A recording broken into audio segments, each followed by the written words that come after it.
Did Stephen Colbert just get cancelled for being too outspoken? After nearly a decade at the helm of The Late Show, one of the most influential voices in late-night television is being silenced, and not just replaced. CBS isn't handing the reins to someone new. They're shutting down the entire Late Show franchise. Gone. Done. Erased. And while the network insists it's all purely financial, the timing couldn't be more suspicious. The decision came just days after Colbert publicly slammed Paramount for settling a controversial lawsuit involving Donald Trump. Coincidence? Or something deeper? Because this isn't just a show ending. This is one of the most politically charged, unapologetically bold hosts in late-night history being pulled off the air at the exact moment his network is trying to push through a billion-dollar merger, with Trump, his legal team, and the FCC all watching closely. Colbert says, "I'm not being replaced. This is all just going away." But the real question is, why now? Was it money? Politics? Corporate fear? Let's break it down, and what we found might change the way you see network TV forever.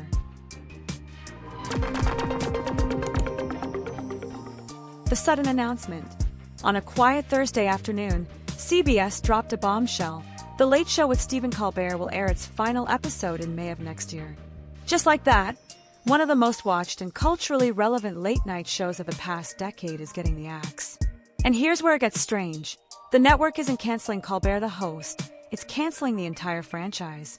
No reboot, no successor, just gone. In a joint statement, CBS executives called Colbert irreplaceable, saying they would be retiring The Late Show completely. "We are proud that Stephen called CBS home," they said, "and he will be remembered in the pantheon of greats that graced late-night television." They claim the decision has nothing to do with performance, content, or controversy. It's just a financial decision during a rough time for late-night television. But let's pause there, because Colbert's ratings are strong, his influence massive, and he's not showing any signs of creative burnout. So why now? Even Colbert himself seemed blindsided. On his show that same night, he broke the news to his audience in real time, revealing he had only learned about the cancellation the night before. "It's not just the end of our show," he said. "I'm not being replaced. This is all just going away." That's not how most successful shows end. And when a network quietly kills off one of its biggest platforms with no future plan in sight, you can bet there's more going on behind the scenes than just budget cuts. Because this isn't the first time a loud voice got turned down when the stakes were high. But the mystery doesn't stop here. In fact, it's just getting started. Colbert's legacy, irreplaceable or problematic. Stephen Colbert didn't just host a late-night show. He reshaped it. From his early days on The Daily Show to launching The Colbert Report, where he famously parroted conservative punditry with razor-sharp wit, Colbert built a career by turning political satire into must-see television. And when he took over The Late Show from David Letterman in 2015, many wondered, could he tone it down for network TV? He didn't. Instead, Colbert doubled down. He turned The Late Show into one of the most politically charged platforms on late night. During the Trump administration, his monologues became appointment viewing, racking up millions of views online and often out-trending his competition. He wasn't just entertaining, he was confronting power, night after night. CBS didn't just tolerate it, they benefited from it. Ratings surged. Colbert regularly beat out Jimmy Fallon and Jimmy Kimmel, especially during peak political moments. And when the network officially called him irreplaceable in their cancellation announcement, they weren't wrong. But here's the twist. When a host becomes irreplaceable, they also become uncontrollable. And that's where the tension may have started. Because Colbert didn't shy away from controversy, he leaned into it. From mocking politicians to openly criticizing his own network's decisions, he rarely played it safe. His viral monologues on immigration, reproductive rights, gun control, and corruption didn't just get views, they made headlines. Even in his final season, Colbert was still going strong. He was calling out billionaires, scrutinizing political backroom deals, and yes, taking direct aim at CBS's parent company, Paramount. So while CBS may have painted this as a respectful farewell, the reality is more complicated. Was Colbert's voice too powerful to ignore, or too risky to keep on air? What CBS isn't saying. Officially, CBS swears this is not nothing to do with content, nothing to do with performance, and definitely nothing to do with the Paramount Trump legal mess. They're calling it purely a financial decision. But if that's true, why does it feel like a pattern we've seen before? Behind the polished press releases and farewell tributes, fans, and even insiders aren't buying the network story. And frankly, it's not hard to see why. Colbert was still pulling strong numbers. His monologues consistently dominated social media. And he wasn't just relevant, he was relentless, especially when it came to criticizing powerful figures, even when those figures happened to be tied to CBS's own parent company. Let's not forget, media history is full of examples where business decisions quietly silenced outspoken voices. Bill Maher's Politically Incorrect was canceled after controversial remarks about U.S. foreign policy. ABC said it was about ratings. Phil Donahue was dropped from MSNBC at the height of the Iraq War debate, also a financial call.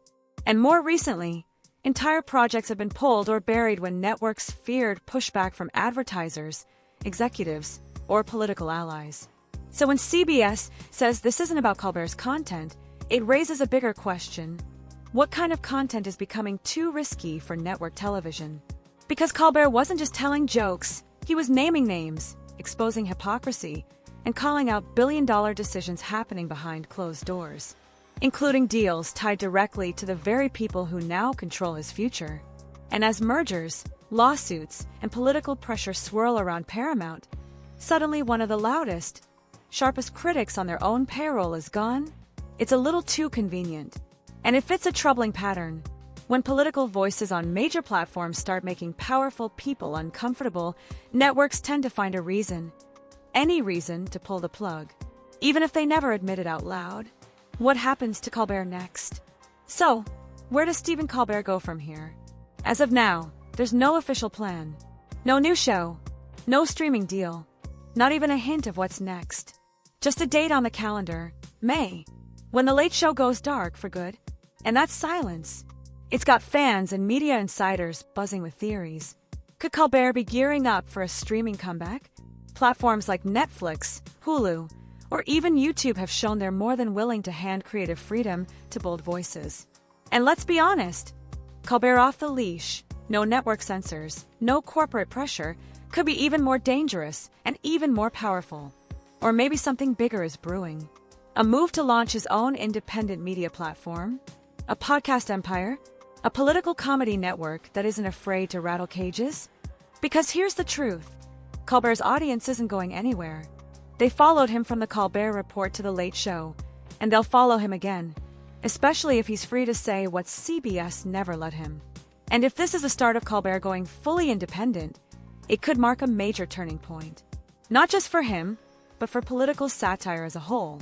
We've already seen other late-night veterans like Jon Stewart and John Oliver thrive outside traditional networks. What if Colbert is next? It's too early to tell where he's headed, but one thing's for sure. Silence isn't in his nature. And if he does return, unfiltered, unrestricted, and with something to prove, it might just spark the next era of political comedy, one that doesn't need a network to survive. End of an era or strategic silencing. So here we are. The Late Show is ending. Colbert isn't being replaced. And CBS insists it's just a business move. But if this really was just about money, why take down one of the most successful, culturally relevant, and sharpest voices in late night? Why now, at a moment when political satire is more crucial than ever? And why silence a host who wasn't just entertaining, but challenging the status quo, especially as his own network's parent company finds itself tangled in billion-dollar lawsuits, political negotiations, and unsettling settlements? Maybe this is the end of an era, a farewell to the classic late-night format as streaming and independent media take over. Or maybe it's something else. Because in a time when truth is murky, headlines are weaponized, and power hides behind press releases, losing a voice like Colbert's doesn't feel like coincidence. It feels like a warning. So what do you think? Was this really about ratings, or was it something deeper? Let us know in the comments. Thanks for watching Celeb Rush. Don't forget to subscribe, hit the notifications bell, and leave a like. Until the next one,